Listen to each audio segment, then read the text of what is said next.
नमस्कार, स्वागत है आपका। मैं हूं आपके साथ दिनेश अवस्थी। मध्य प्रदेश में कांग्रेस सत्ता में वापसी की कोशिश कर रही है। इसके लिए वो घर घर चलो अभियान शुरू करने जा रही है, लेकिन उसके ही घर में सब कुछ ठीक नहीं है। ये हम नहीं कह रहे हैं, बल्कि ये दिख रहा है। मध्य प्रदेश के सीएम शिवराज सिंह चौहान के खिलाफ धरने पर बैठे दिग्विजय सिंह कांग्रेस नेता कमलनाथ से भिड़ गए और अब इस घटना का वीडियो सोशल मीडिया पर वायरल हो रहा है। वायरल वीडियो में कमलनाथ कह रहे हैं कि दिग्विजय को शिवराज से मुलाकात की बात उन्हें बतानी चाहिए थी। इसके जवाब में दिग्विजय कहते हैं कि आपको बताने की जरूरत नहीं थी। क्या मुख्यमंत्री से समय लेने के लिए आपके थ्रू मिलना पड़ेगा? क्या कुछ कहा, एक बार सुन लीजिए। उस दिन से टाइम मिला बराबर हम लोग साहब के पास आते हैं। नहीं, आपको बताने की जरूरत इसलिए नहीं थी। ये बात मुझे नहीं बताई, 4 दिन पहले हम तो मिले थे, तो उसके बाद मैं छिंदवाड़ा चला गया। बात यह है कि हम तो 1.5 महीने से कोई मांग रहे कचू नहीं हैं। मिले और काम चल रहा है। अब मुख्यमंत्री से बढ़ती जा रही है, आपके थ्रू समय मांगे हैं। रोज बढ़ती जा रही है। उस दिन से टाइम मिला बराबर हम लोग साहब के पास आते हैं। नहीं, आपको बताने की जरूरत इसलिए नहीं थी। ये बात मुझे नहीं बताई, 4 दिन पहले हम तो मिले थे, तो उसके बाद मैं छिंदवाड़ा चला गया। बात यह है कि हम तो 1.5 महीने से कोई मांग कचू रहे नहीं हैं। मिले और काम चल रहा है। अब मुख्यमंत्री से बढ़ती जा रही है, आपके थ्रू समय मांगे हैं। रोज बढ़ती जा रही है।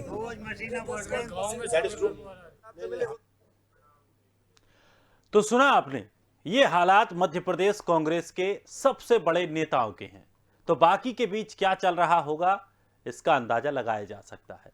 स्वाभाविक है, जब कांग्रेस में ऐसी कलह दिखेगी तो बीजेपी तंज कसने से क्यों चूकेगी। कमलनाथ जी ने बताया दिग्विजय सिंह को वास्तव में वो इंदिरा जी के तीसरे पुत्र हैं। अभी भी बिल्कुल जिस तरह से मैंने वो वार्तालाप सुनी तानाशाही पूर्वक की, डेमोक्रेसी नाम की चीज कांग्रेस में बची ही नहीं है। और ये दोनों की बातचीत जो वायरल हुआ है वीडियो, उसे सुनने के बाद में दो पूर्व मुख्यमंत्री की जिस तरह से हास्यास्पद बहस कार्यकर्ताओं के सामने हो गई है, इससे कांग्रेस का भविष्य समझ आता।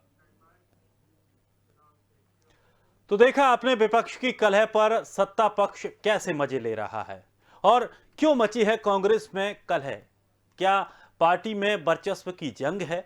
कांग्रेस में दिग्विजय सिंह और कमलनाथ के बीच क्या सचमुच शीत युद्ध चल रहा है?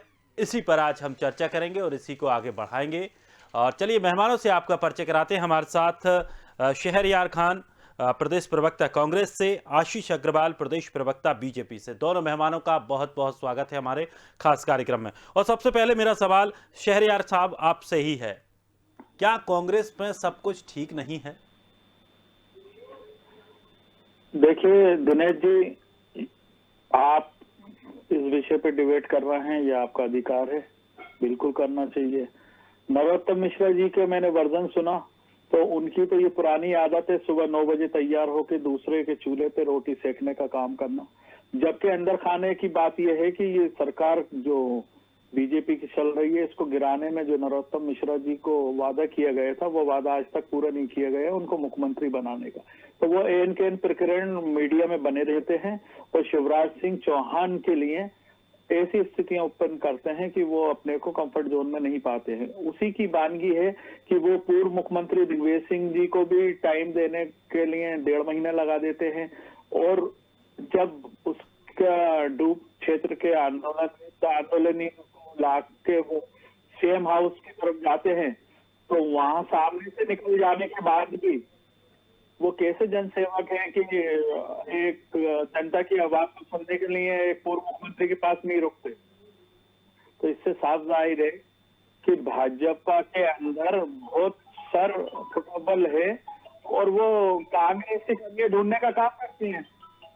जबकि हकीकत यह है कि 1 मई 2018 के बाद जब से कमलनाथ जी मध्य प्रदेश के मुखिया के तौर पे मध्य प्रदेश की कमान संभाल ली, तब से मध्य प्रदेश कांग्रेस में सब कमलनाथ जी की छतरी के नीचे अपने अपने रोल अदा कर रहे हैं।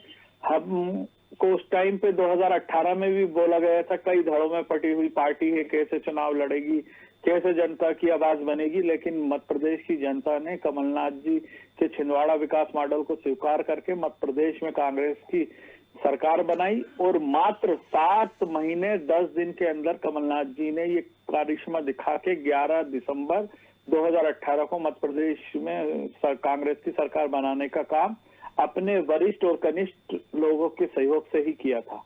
भाजपा को दूसरों के घर की आग तो दिखती है, लेकिन अपने घर में लगी हुई आग को नहीं दिखता कि केपी सिंह जेपी नड्डा को लेटर लिखते हैं और भाजपा के कई नेता ग्वालियर चंबल संभाग के नरेंद्र सिंह तोमर हों या नरोत्तम मिश्रा हों, यहाँ पर जो माधव ज्योतिराज सिंधिया हस्तक्षेप कर रहे हैं ग्वालियर चंबल संभाग में भाजपा के उन पुराने लोगों की राजनीति में, वो किसी से छुपा नहीं है और भाजपा उसी को छुपाने के लिए इस तरह का ये प्रोपोगेंडा करके इस तरह की डिबेट और चर्चा बनाए रखती है और इसके लिए वो स्वतंत्र हैं। लेकिन शहरयार साहब, एक बात तो साफ है, आपने कहा कि जब से कमलनाथ मुख्यमंत्री बने थे और उसके बाद से लगातार उनके छत्रप के नीचे सब लोग काम कर रहे हैं, एकजुट होकर काम कर रहे हैं, लेकिन दिग्विजय सिंह धरने पर बैठने जाते हैं, कमलनाथ को जानकारी नहीं है। अब ये बात तो कमलनाथ ने खुद कही है, जो वीडियो जो वायरल हो रहा है उसमें साफ तौर पर कमलनाथ कह रहे हैं कि मुझे पता ही नहीं है आप लोग यहाँ आकर बैठ रहे हैं, मुझे बताना चाहिए। नहीं, आप उस बात का सारा अंश इस तरह से ना निकालें, पूरा वार्तालाप सुने। उस दिन कोइंसिडेंटली कमलनाथ जी 4 दिन से छिंदवाड़ा में थे, स्टेट हैंगर पे आए जहां पर शिवराज जी से उनकी मुलाकात हुई। ये राजनीतिक शिष्टाचार है दो नेताओं के बीच में कि कुशल क्षेम पूछी गई। उसी टाइम में शिवराज जी ने वो बात कमलनाथ जी को बताई कि दिग्विजय सिंह जी धरने पे बैठ गए हैं, तो उसकी वजह नहीं बताई कि क्यों बैठ गए हैं, किस लिए बैठ गए हैं कि मैं 17 दिसंबर से उनको लगातार टाइम देने के बाद मना कर रहा हूं और वो जनता की आवाज को लेके आज जो मैंने टाइम दिया था दिग्विजय सिंह को, आज भी मैं सामने से निकल के आ गया, लेकिन डूब क्षेत्र के उन लोगों को जिनको दिग्विजय सिंह साथ लेके आ रहे थे उनसे नहीं मिला। तो ये डबल मीनिंग बात करके वहां से कुशल क्षेम पूछ के चले आए। जब कमलनाथ जी को पता चला और वो सीधे धरना स्थल पे पहुंचे जो कि शिमला हिल पे सीएम हाउस के नजदीक ही था, तो वहां पर कमलनाथ जी ने उस बात का उनको अभिनेता बताई कि मुझे नहीं मालूम था कि इस तरह से आपके साथ ये शिवराज सिंह चौहान कर रहा है। अब भाजपा उसको दूसरे तरीके से चला रही है कि वो बोले कि बिल्कुल, अगर एक मुख्यमंत्री से मिलने के लिए एक पूर्व मुख्यमंत्री को अगर तीसरे मुख्यमंत्री की सहायता लेनी है तो ऐसी सरकार और ऐसे मुखिया की इस मध्य प्रदेश को जरूरत नहीं है कि जनता की आवाज सुनने के लिए वो सामने से निकल जाए और रुके नहीं। तो इससे बड़ी शर्म की बात इस मध्य प्रदेश के लिए नहीं है। वो किसान पुत्र का जो थोटी लेवल वो अपने पे लगा के घूमते हैं, उससे साफ जाहिर है कि किसान, मजदूर और मध्य प्रदेश के 7.5 करोड़ लोग आज उपेक्षित हैं, वंचित हैं, उनकी आवाज नहीं सुनी जा रही, उनके विकास के कार्य नहीं किए जा रहे। इसीलिए ये सारे वार्तालाप को वो इस तरह से नेगेटिविटी में चलाने की कोशिश कर रही है जिससे कि कांग्रेस की कमी दिखा के अपने पापों को धोया जाए। लेकिन सच्चाई यह है कि जेपी नड्डा के पास जो चिट्ठियों का अंबार लग गया है, अगर कांग्रेस पार्टी वो चिट्ठियों को खोलेगी तो भाजपा के अंदर जल रहे जो जूता पैजार है तो सबके सामने रोडों पे आ जाएगी। लेकिन चलिए, बीजेपी की रोडों पे नहीं आ पाती, आपकी सड़कों पे आ जाती है, इतना अंतर हाँ, है। तो हम फर्क यही है ना कि हम जनता की आवाज के लिए सड़कों पे ही दिखेंगे। हम एसी में बैठ के, एसी के अंदर बैठ के लव लेटर नहीं लिखेंगे कि जेपी नड्डा को लिख दिया कि एक सांसद ने तो वो बोला कि वो हमारा आंतरिक मामला है। बिल्कुल आपका आंतरिक मामला है, लेकिन जनता की आवाज को अगर कोई केंद्रीय मंत्री ग्वालियर चंबल संभाग की नहीं सुन रहा और एक सांसद वहां पर अपने राष्ट्रीय अध्यक्ष से बात कर रहा है तो वो बिल्कुल एसी में ही बैठ के करें। और उन्होंने कोरोना टाइम में भी जो जनसेवक थे, जो जनता के लिए रोड पे उतरने वाले थे, वो कहां पर दिख रहे हैं आज रोड पे? वो तो एसी में और प्लेन में घूमने के लिए लाइलाइक थे। अब जब से उनको ये पद मिल गया है तो वो भीगी बिल्ली बन के चुपचाप से मोदी शासन कर रहे हैं, लेकिन जनता त्राहिमाम है। कोरोना की तीसरी लहर चल रही है, वो कहाँ है? सिर्फ फोन करने से क्या कुशल क्षेम पूछ लिया जाएगा? उनकी क्या परेशानी है और किनको फोन कर रहे हैं? जो सक्षम लोग हैं, जो व्यापारी लोग हैं, उनको फोन किया जा रहा है। जो परेशान मजलूम हैं, जो किसान है, जो मजदूर है, उनको जाके नहीं मिल रहा है क्योंकि उनकी परेशानी का कोई हल नहीं है। अगर व्यापारी को कर लेंगे तो उसका तो स्टेटस सिंबल बढ़ जाएगा क्षेत्र में। चलिए और ये एसी वाली जो बात आपने कही है, ये कुछ समय पहले ये भी कहा जा रहा था, कमलनाथ बाहर नहीं निकलते थे। चलिए करके उन्होंने जो सिस्टम बनाया उसके बाद ये स्थिति बनी कि आप कमलनाथ मिली जी मिलाई को- सत्ता को आपको छोड़ना पड़ा?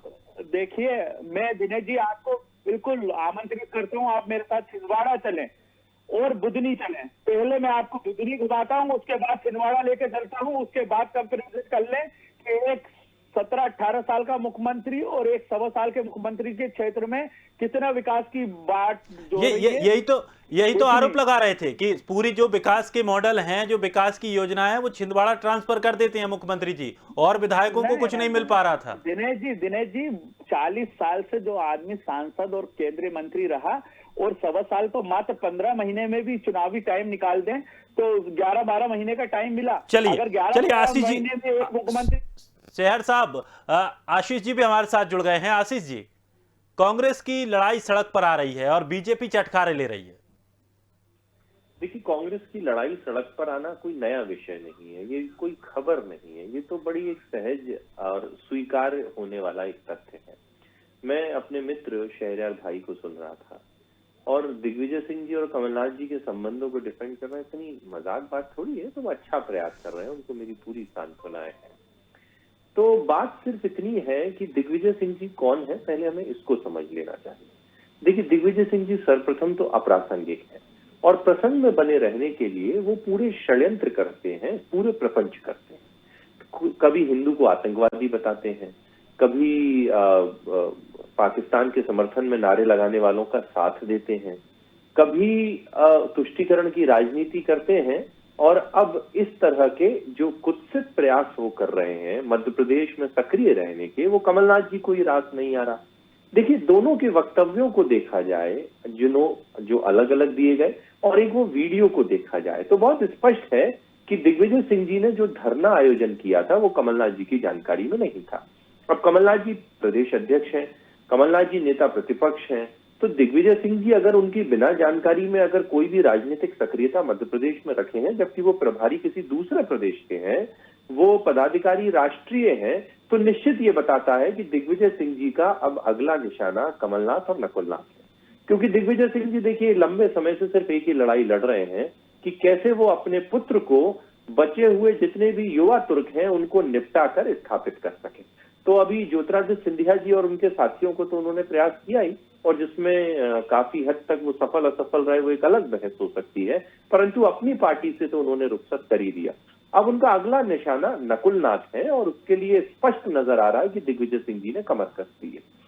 दिग्विजय सिंह जी स्वयं एक वीडियो में ये कहते पाए गए थे कि वे जहां खड़े होते हैं वहां पर वोट कटने लगते हैं। दिग्विजय सिंह जी के लिए उमंग सिंगार ने कहा था, जो उनके पूर्व मंत्री हैं और जो अभी तक कांग्रेस के मंत्री और किसी कार्यकर्ता के द्वारा कही गई ऑफिशियल लाइन है, क्योंकि उसको किसी ने कभी खंडन नहीं किया, कि दिग्विजय सिंह जी ब्लैकमेलर हैं, दिग्विजय सिंह जी शराब माफिया हैं, दिग्विजय सिंह जी रेत माफिया हैं। तो अब इतने सब जो दिग्विजय सिंह जी के लिए जो बातें निकल कर आई हैं, तो मुझे लगता है कि दिग्विजय सिंह जो कर रहे हैं वो पूरा प्रदेश जानता है। वो मिस्टर बंटाधार के नाम से प्रसिद्ध हैं और कांग्रेसियों की लड़ाई कभी भी जनता और कार्यकर्ताओं के लिए कभी नहीं रही। यह लड़ाई स्वयं के घर को भरने से लेकर अपने परिवार और अपने पुत्रों को स्थापित करने तक ही खत्म हो जाती है, और यही कमोबेश मध्य प्रदेश की कांग्रेस करती हुई नजर आती है। चलिए, खान साहब कुछ कह रहे थे। देखिए दिनेश जी, मेरे मित्र आशीष जी काफी विद्वान साथी हैं, मैं इनकी कदर करता हूं। ये गलत जगह पे एक अच्छे इंसान है। रही बात इनकी मजबूरी की, तो ये जिस ग्वालियर शहर से हैं उस शहर मेरा जन्म स्थान है, और उसी शहर से वो जनसेवक आते हैं जिनकी जनसेवा का जो उबाल था कांग्रेस में रहते, वो इतना उद्वेलित हो रहा था कि वो रोड पे उतरने को तैयार थे। लेकिन जब से भाजपा में गए हैं, मोदी जी ने जब वो शाह साहब ने जब उनके गले में पट्टा डाला है, तो वो जनसेवक कोरोना के दोनों तीनों लहरों में कहीं नहीं दिख रहे हैं। और अब तो हद ये हो गई, वो सांसद जो भाजपा में जाकर कांग्रेस के कार्यकर्ता थे, भाजपा में जाके सांसद बन गए, तो अब वो उनकी आंखों में खटक रहे हैं कि 2024 में से पहले उनको कहीं बाहर का रास्ता दिखाकर वो वापस गुना अशोकनगर लोकसभा से वापस सांसद बनके, अभी वो राज्यसभा के रास्ते हैं, तो वो अपने स्थान प्राप्त करें। तो ये वो जनसेवक हैं, इनको जनता की सेवा की जरूरत नहीं थी, इनको जरूरत थी अपने जो पॉलिटिकल माइलेज लेने की। इनको जो राजनीति में जो सरकारों के साथ रहने का कांग्रेस में चाला लग गया था, उससे ये चुनाव हारने के बाद बहुत व्यथित थे। तो इसका उन्होंने बयानगी ये करी कि एक चलती हुई जनता हितैषी सरकार को गिराया। अब मैं अपने मित्र को बता दूं कि दिग्विजय सिंह कौन है। दिग्विजय सिंह वो हिंदू हृदय सम्राट है जिनके घर में 300 साल से अखंड ज्योति जल रही है।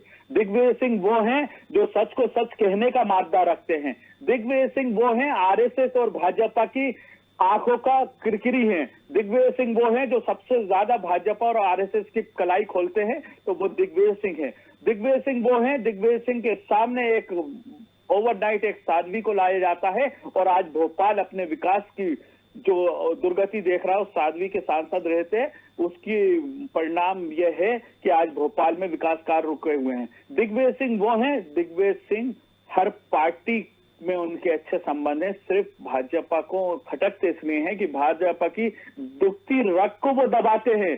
जनता, हमारी राष्ट्रीय कांग्रेस के वो एजुकेशन कमेटी के अध्यक्ष है, तो उनको पूरे देश में जाने का, जनता की आवाज उठाने का, भाजपा के खिलाफ जनता के किए जा रहे जनता के खिलाफ कार्यों को उजागर करने का, तो इसलिए भाजपा उनसे परेशान है। लेकिन जहां वो जाते हैं वहां पार्टी को ही नुकसान पहुंचता है, ऐसा क्यों? ये सिर्फ भाजपा की नजर में है। राजनीति में कभी अपनी आशा के अनुरूप परिणाम नहीं होते, तो इसका मतलब ये नहीं है कि कोई नेता उसके खिलाफ है। अगर ऐसा ही है तो अभी अमित शाह और मोदी सरकार के करीब 17 मुख्यमंत्री और 75-80 सांसद बंगाल में पड़े हुए थे पिछले 2 साल से। क्या हुआ? बड़े बड़े नारे दे रहे थे, 2 मई दीदी गई, क्या हुआ? मोदी और शाह की वहां से रवानगी हो गई और अब वही काम यूपी में होने जा रहा है, वही काम उत्तराखंड में होने जा रहा है, वही काम पंजाब में होने जा रहा है, वही काम गोवा में होने जा रहा है, वो काम मणिपुर में होने जा रहा है। भाजपा के असली चेहरे को देश की जनता ने और मध्य प्रदेश की जनता ने बाखूबी पहचान लिया है और इसका परिणाम इनको आने वाले ये 5 राज्यों के चुनावों में भी देखने को मिलेगा और मध्य प्रदेश के 23 में होने वाले चुनावों में भी देखना पड़ेगा। आज का विषय मेरे को जो बताया गया था, हम जो कमलनाथ जी के नेतृत्व में 1 फरवरी से मध्य प्रदेश के 52 जिलों में घर घर चलो अभियान की शुभारंभ देवास जिले से कर रहे हैं, तो उसमें हम भाजपा के उसी चाल चरित चेहरे को बताएंगे कि कोरोना में मध्य प्रदेश के लाखों लोग कैसे अकाल मृत्यु के गर्त में चले गए। मध्य प्रदेश का किसान आज क्यों तिराही माम है। मध्य प्रदेश में बेरोजगारी की दर 45 साल के सर्वोत्तम स्तर को क्यों छू रही है? इसकी वजह है सिर्फ और सिर्फ भाजपा की सरकार और शिवराज सिंह चौहान का चेहरा। भाजपा में सत्ता की मलाई खाने के लिए इतने लालूच थे कि जब जनता के इश्यूओं को लेकर कमलनाथ सरकार ने जो माफियाओं के खिलाफ, शराब माफियाओं के खिलाफ जो कार्रवाई करी, जो उससे ये लोग उन्हीं माफियाओं के पैसे से कमलनाथ सरकार को गिराने का काम करा और जिस जनसेवक की जो आशीष जी ग्वालियर से आते हैं, वो जनसेवक में उसमें घी में आग में घी डालने का काम करा, तो निश्चित ही उनको भी जवाब मिलेगा, पूरी तरीके से जवाब मिलेगा, जोरदार जवाब मिलेगा और उसके लिए कांग्रेस पार्टी रोड पे है। तो आशीष जी, कांग्रेस का एक आरोप है कि बीजेपी पार्टी और सुबह सुबह उठकर नरोत्तम मिश्रा सबसे पहले कांग्रेस को भरा बुला कहते हैं। आखिर उनको क्या दिक्कत है? अब कांग्रेस का जैसा संगठन है वो अपने हिसाब से चला रहे हैं, क्या तकलीफ है बीजेपी को? देखिए, एक तो लोकतंत्र है और मध्य प्रदेश में एक ही दल है जो विपक्षी है, तो निश्चित ही अगर उनके यहाँ कुछ बर्तन खटकेंगे और वो सिर्फ अपने परिवार और पुत्रों को स्थापित करने के लिए खटकेंगे और कार्यकर्ताओं को हटो हटो चलो चलो होगा, तो जनता तक पहुंचाना तो होगा कि ये तो सिर्फ अपना घर भरते हैं। ऐसे मेरे मित्र ने अभी जितनी भी बात की वो मुख्यतः 2 चीजों पे केंद्रित थी। एक तो ये था कि दिग्विजय सिंह जी कौन है। तो देखिए शहरयार भाई, ये बाबा साहब का लोकतंत्र है, इसमें आत्ममुग्धता और सेल्फ सर्टिफिकेशन की कोई जगह नहीं है। अगर अपनी कॉपी हर विद्यार्थी खुद ही जांचता तो 100 से 100 देता, तो आप 100 में से 100 दिग्विजय सिंह जी को दें, इसमें कोई अचरज नहीं है। परंतु बाबा साहब के संविधान के तहत जनता ने जो नंबर उनको दिए हैं, वो 2003 में उनको जो बुरी तरह से पराजित किया था, जिसके बाद वो संन्यास पे चले गए थे, और उसके बाद भोपाल की जनता तक का अगर आप सफर देखें जिसका आपने जिक्र किया, उस मैंडेट में 3.5 लाख वोट से वो हारे थे। तो ये स्पष्ट है कि इस देश की जनता ने, मध्य प्रदेश की जनता ने, भोपाल की जनता ने उनको रिजेक्ट कर दिया है, पॉइंट नंबर 1। पॉइंट नंबर 2, आप अगर सही में माफिया अभियान की बात करते हैं तो आप अभी तक नहीं बता पाए कि जिस व्यक्ति को आपकी सरकार का एक मंत्री उमंग सिंगार माफिया बताता था, ब्लैकमेलर बताता था, आपने उस पर तो कोई कार्रवाई नहीं की। तो ये कैसी माफियागिरी? और आप ये जो अपने अंदर की टूटन को भारतीय जनता पार्टी पे डालते हैं, तो मुझे लगता है कि थोड़ा इतिहास की तरफ जाके देखें। आपकी पार्टी चूंकि विचारधारा है ही नहीं कहीं पर, सिर्फ नेता आधारित है, तो जब जब आपके नेता कमजोर होते रहे, आपकी पार्टी टूटती रही है। चाहे आप 67 की बात करें, 77 की बात करें, मोरारजी देसाई, चौधरी चरण सिंह, और अभी लेटेस्ट में बात करें शरद पवार, ममता बनर्जी, जिन दोनों नेताओं के साथ आप प्रदेश में सरकार चला रहे हैं, वो सब आपकी पार्टी ही छोड़कर गए थे। तो आप समझ लीजिए कि आपकी पार्टी में ऐसी क्या कमी है जिस कारण लोग निकलते हैं। हेमंत बिश्व शर्मा देखिए, जगन मोहन रेड्डी देखिए, जैसे ही आपकी पार्टी को लोग छोड़ते हैं वैसे ही उनका भाग्य उदय हो जाता है। तो जरा कुछ ना कुछ अपने अंदर भी झांक कर देखें और समझें कि क्यों राजस्थान में गदर मचा हुआ है, क्यों महाराष्ट्र में आप टूटने की कगार पे हो, क्यों पंजाब में अमरिंदर सिंह जैसे एक राष्ट्रवादी चेहरे को आपने हटाकर सिद्धू जैसे जो हमारे ही दल से निकल कर गए, जिनको आपने स्वीकार किया और जिनको अमरिंदर सिंह कहते हैं कि वो देश के विरोधी हैं, उनको आपने बागडोर सौंप दी। तो ये सब प्रश्न है जो आपको अपने आप कर देने चाहिए। सिर्फ अपने दल के बचाव के लिए अगर आप 2 और 2 5 कहेंगे तो ना जनता के गले उतरेगा, ना आप अपने पद के साथ न्याय कर पाएंगे। अब आपने कहा कि बंगाल में क्या हुआ। भारतीय जनता पार्टी बंगाल में ऐतिहासिक सीटें और मत प्रतिशत लेकर आई। कांग्रेस का क्या हुआ जरा ये तो बताएं। आपका तो खाता भी नहीं खोला, आपके तो नेता में इतना साहस भी नहीं था कि वो वहां जाकर कोई एक पब्लिक रैली भी कर पाए। तो कांग्रेस इतनी आत्ममुग्ध है कि सिर्फ अपने परिवार और पुत्रों को स्थापित करने की दौड़ में लगी है। केंद्रीय स्तर पर सोनिया गांधी जी जो बीमार हैं, वो कार्यकारी अध्यक्ष बनी हुई हैं, वो राहुल गांधी के लिए सारे के सारे पद खाली छोड़कर बैठी हैं। और मध्य प्रदेश में एक वयोवृद्ध नेता जो जनता में अलोकप्रिय है, कमलनाथ, वो नेता प्रतिपक्ष और प्रदेश अध्यक्ष का पद संभाले हैं। और दूसरे वयोवृद्ध नेता जो अलोकप्रियता की मिसाल हैं, जो मध्य प्रदेश में जहां खड़े हो जाते हैं खुद मानते हैं कि वोट कटने लगते हैं, वो उनका सामना कर रहे हैं। तो जरा ये तय तो करें कि जनता की आवाज जिस मुख्यमंत्री ने 15 महीने में, कमलनाथ जी ने अपने सिर्फ मुख्यमंत्री कार्यालय से उतरकर कभी देखा नहीं, वो आज क्या खेत खेत जाएगा। अभी एक बाढ़ आई थी जिसमें कमलनाथ जी आए और हेलीकॉप्टर उतरते ही कीचड़ दिखी तो वापस बैठ के चले गए पत्रकार मित्रों से बात करने। तो ये तो आपकी प्रतिबद्धता है जिसको जनता भी जानती है। तो थोड़ा आईना देखिए और आईने में जो सच्चा चेहरा निकल कर आता है वो कम से कम इस टीवी डिबेट पे नहीं, परंतु चलिए, खान साहब में अगर कुछ कह रहे हैं करेंगे तो कुछ रिजल्ट निकल कर आएगा। आशीष जी, आपने विचारधारा की बात करी। कांग्रेस पार्टी की वो विचारधारा है और वो कांग्रेस पार्टी है जिसने आजादी की लड़ाई से लेकर देश निर्माण में अपना योगदान दिया है। ये इसका सर्टिफिकेट भाजपा और भाजपा के नेताओं से कम हमको नहीं चाहिए। आप बताएं कि कांग्रेस के बराबर आपकी पार्टी में कितनी देश की आजादी की लड़ाई में शहादतें दी हैं भाजपा के नेताओं ने, जबकि इसके उलट जिनको आप अपना सब कुछ मानते हैं, सावरकर और भाजपा के नेताओं ने जेल में लेके लव लेटर लिखे थे, अंग्रेजों को उनसे मुआवजा दिया था 100 रुपए महीना। तो ये तो हमको राष्ट्रवाद के पाठ ना पढ़ाए, ये सर्टिफिकेट बांटना आपको देश के लोगों को स्वीकार नहीं है। कांग्रेस पार्टी वो राष्ट्रवादी पार्टी है जो सिर्फ राष्ट्र के आजादी से लेकर राष्ट्र के निर्माण में अपना योगदान करा है, लेकिन उन्होंने कभी भी ऐसी फर्जी स्ट्राइकें नहीं करी हैं जिसमें हमारे 40 सैनिक शहीद हो गए हैं और आज तक उसकी जांच का पता नहीं है। और उस सर्जिकल स्ट्राइक के नाम पे आपने दोबारा सरकार बना दी। कांग्रेस इतनी जमीन पे उतर के इतनी गंदी राजनीति करने की कभी उनको जरूरत नहीं पड़ी है। सच्चे राष्ट्रवादी हम लोग हैं और इसका हमको आपसे प्रमाण की जरूरत नहीं है। और बात रही हमारे पार्टी से निकले हुए कुछ नेताओं की, तो अपनी राजनीतिक इच्छाओं के लिए कांग्रेस पार्टी वो समंदर रहा है कि जब से 135 साल पुरानी पार्टी में कई बार इस तरह के हमने चेहरे देखे हैं। लोग आए हैं, गए हैं, अपने राजनीति को यहाँ पर चमकाकर भाजपा में वो लोग गए हैं जो कायर हैं, जो आजादी की लड़ाई देश निर्माण से वादे तो भाजपा के झांसे में आए हैं, लेकिन जब लड़ाई लड़ने की बात आई है तो वो वहां से पलायन कर गए। लेकिन कांग्रेस पार्टी को ऐसे लोगों की जरूरत नहीं है जो कि ऐसी कायर पार्टी में जाके अपना विकास देखते हैं, अपना मंत्री पद देखते हैं, तो ऐसा उनको मुबारक हो। कांग्रेस पार्टी के पास वो जुझारू और लड़ाकू कार्यकर्ता आज भी जमीन पे ऐसे हैं, जिस कमलनाथ के बारे में आप बोल रहे हैं कि वायुव्रत नेता, वही वायुव्रत नेता ने 7 महीने 10 दिन में 15 साल की शिवराज सरकार को उखाड़ के फेंक दिया था छिंदवाड़ा विकास मॉडल पर। जनता ने चुना था कमलनाथ सरकार को छिंदवाड़ा विकास मॉडल पर।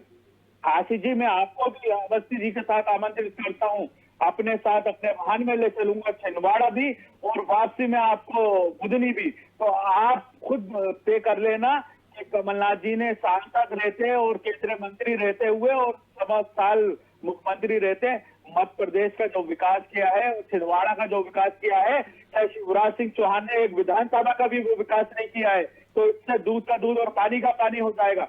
आशीष जी, मैं आपकी मजबूरी को समझता हूं कि आप अभी प्रवक्ता हैं, अधिक रूप से भाजपा की गलत बात को भी सही बोलेंगे, लेकिन आपका भी हक नोचा गया है सिंधिया द्वारा, जनसंगठन द्वारा। आज अगर वो नहीं आते होते आपकी पार्टी में, तो हो सकता था कि 2023 में आप भी ग्वालियर से चुनाव लड़ रहे होते या किसी निगम मंडल में बैठे होते, लेकिन आप जैसे निष्ठावान भाजपा के कार्यकर्ताओं का चलिए शहर साहब और आशीष जी, बहुत बहुत शुक्रिया हमारे साथ जुड़ने के लिए, इस कार्यक्रम में चर्चा में हिस्सा लेने के लिए।